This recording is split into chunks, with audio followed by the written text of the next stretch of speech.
ሚጥ ሲባል ሁሉም ሰው አእምሮ ላይ ህመም፣ ጭንቀት እንደሚመጣ ይታወቃል። ይህ ግን አሁን ታሪክ ሆኗል። ሰላም፣ እንዴት ናችሁ? ይህ ዲያርቲ ጤና ነው። የምጥ ህመም በሰው ህይወት ሊገጥሙ ከሚችሉ ከባባድ ህመሞች አንዱ ነው። ይህንን ህመም ቀላል እንዲሆን የሚረዱ 5 ነገሮችን ይዤላችሁ መጥቻለሁ። እስከ መጨረሻው ከተከታተላችሁ የመጨረሻው የምጥ ህመምን በተመለከተ ዘመኑ የደረሰበት ትልቅ መፍትሄ ነው። ምናልባትም ይህ ቪዲዮ የማይመለከታችሁ ከሆነ ይህንን ቪዲዮ ማየት የሚገባቸው ብዙ ሴቶች፣ እናቶችና ቤተሰቦች ስላሉ አጋሯቸው። የመጀመሪያው የምጥ ህመምን የሚቀንሰው መፍትሄ የአተነፋፈስ ቴክኒኮችን መለማመድ ነው። የተለያዩ የአተነፋፈስ ቴክኒኮች የምጥ ህመምን ለመቀነስ እና ለመቆጣጠር እጅግ በጣም ውጤታማ ናቸው። ለዚህ ከሚመከሩ የአተነፋፈስ አይነቶች ውስጥ የመጀመሪያው የቀስታ አተነፋፈስ ወይንም ስሎ ብሪዚንግ ነው። ስሎ ብሪዚንግ በአፍንጫ ከ1 እስከ 4 ቀስ ብሎ በልብ እየቆጠሩ አየር ማስገባት እና ከ1 እስከ 6 እየቆጠሩ አየር ማስወጣት ነው።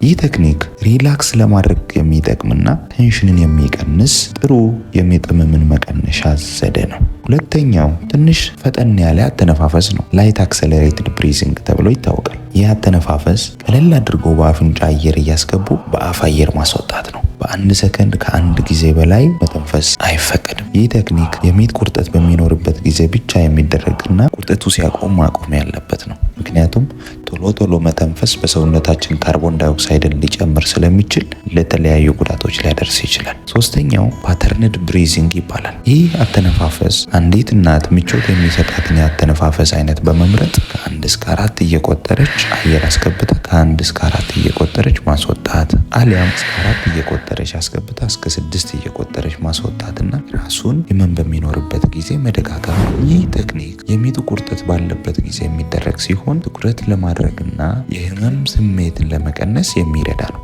እነዚህን ከላይ የተጠቀሱ የአተነፋፈስ ቴክኒኮችን ቀድመው ከተለማመዱ በምጥ ጊዜ በቀላሉ መተግበር ይቻላል። ስለነዚህ የአተነፋፈስ ቴክኒኮች የተለያዩ አይነት የዩቲዩብ ቪዲዮዎች ስላሉ እነሱን መመልከት ይችላሉ።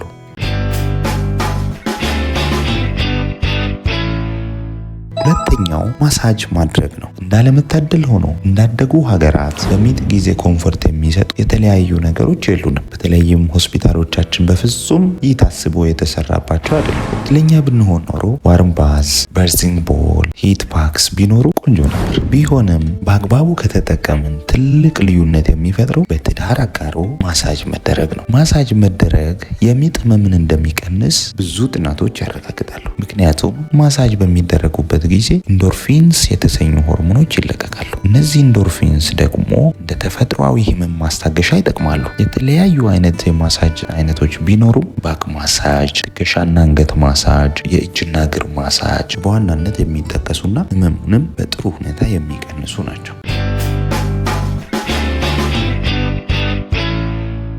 ሶስተኛው በእርግዝና ጊዜ እንቅስቃሴዎችን ማድረግ ነው። እርጉዝ እናቶች ከተለያዩ ሰዎችና ምንጮች የተለያዩ ምክሮች ይሰጣቸዋል። ነገር ግን የሚሰጡ ምክሮችን በጥበብ መምረጥ ይኖርባቸዋል። በዚህ ቪዲዮ እንዳሉት ሳይንሳዊ ምክሮችን ማድረግ እጅግ በጣም አስፈላጊ ነው። በእርግዝና ጊዜ የሚደረጉ እንቅስቃሴዎች ለእናትም ሆነ ለጽንሱ እጅግ ብዙ ጠቀሜታዎች አሉ። ከነዚህ አንዱ የምጥ ጊዜን ማሳጠር፣ የምጥ ህመምን መቀነስ ነው። የእግር እርምጃዎች፣ ዋና፣ ዮጋ መደረግ ካለባቸው እንቅስቃሴዎች ውስጥ የሚካተቱ ናቸው። የድሮ እናቶችን ካያችሁ ብዙ ስራዎችን ስለሚሰሩ እንዲሁም የእግር ጉዞዎችን ስለሚያደርጉ የተለየ ኮምፕሊኬሽን ካልተፈጠረ በቀር ምጥ አይከብዳቸውም ነበር። ስለዚህ ቱታ ለብሶ የአካል እንቅስቃሴ ባያደርጉ እንኳን ለአንዳንድ አጫጭር ጉዞዎች ታክሲ ወይም መኪና አለመጠቀም፣ ቀለል ያሉ የቤት ውስጥ ስራዎችን መስራት፣ አመሻሽ ላይ አየር ቀዝቀዝ ስል ከትዳር አጋር ጋር ወክ ማድረግና የመሳሰሉት ትንንሽ የሚመስሉ ጥቅማቸው ግን በቃላት ከሚገለጸው በላይ የሆኑ ነገሮች ናቸው። ሌሎች የአካል ብቃት እንቅስቃሴ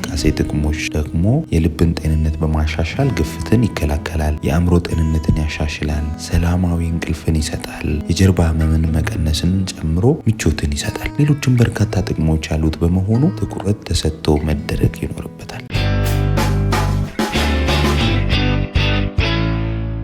አራተኛው ስለ ሚጥና ወሊድ ራስን ማስተማር ነው። እውቀት ኃይል ነው። የማያውቁትን ነገር ለመጀመሪያ ጊዜ ሲያደርጉ ሁል ጊዜ መፍራት ያለ ነገር ነው። አዲስ ሀገር ስትሄዱ፣ ኮሌጅ ስትገቡ፣ አዲስ ስራ ስትጀምሩ ምን ያህል እንደፈራችሁ ሁላችሁም ታውቃላችሁ። ሚጥም እንደዛው ነው። ሴት ልጅ ሁል ጊዜ የማታደርገው በህይወት ዘመን 3 ጊዜ 4 ጊዜ ብቻ የምታልፍበት ስለሆነ ያስፈራል። ፍርሃትም ሚጡን ከባድ እንዲሆንና እንዲራዘም የማድረግ አቅም አለው። ነገር ግን ይህን ፍርሃት በእውቀት ማስወገድ ይቻላል። ስለ እርግዝናና ሚጥ መጽሐፎችን በማንበብ ቪዲዮዎችን በማየት ትምህርቶችን በማግኘት እውቀትን በመጨመርና ፍርሃትን በመቀነስ የሚጥ ጊዜ እንዲያጥርና ህመሙም እንዲቀንስ ማድረግ ይቻላል።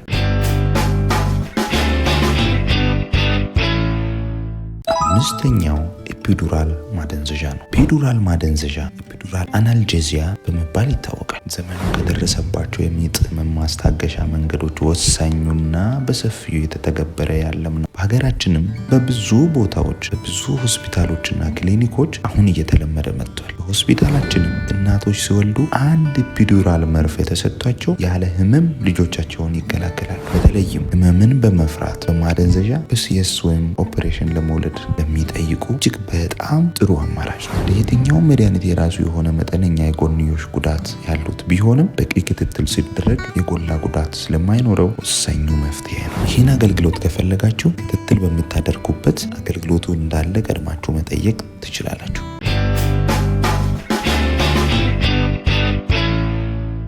ቤተሰቦች የዛሬው ቪዲዮ ይህን ይመስላል። ሰብስክራይብ፣ ላይክ እና ሼር እንዳይረሳ። ሀሳባችሁን በኮመንት ላይ አስቀምጡልኝ። ስለ ጤና ጉዳይ ለማማከር ስክሪን ላይ ባለው በቴሌግራም ዩዘር አናግሩኝ። ለቀጣይ ቪዲዮ መልካም ጊዜ። ጤንነት ሀብት ነው። ዲአርቲ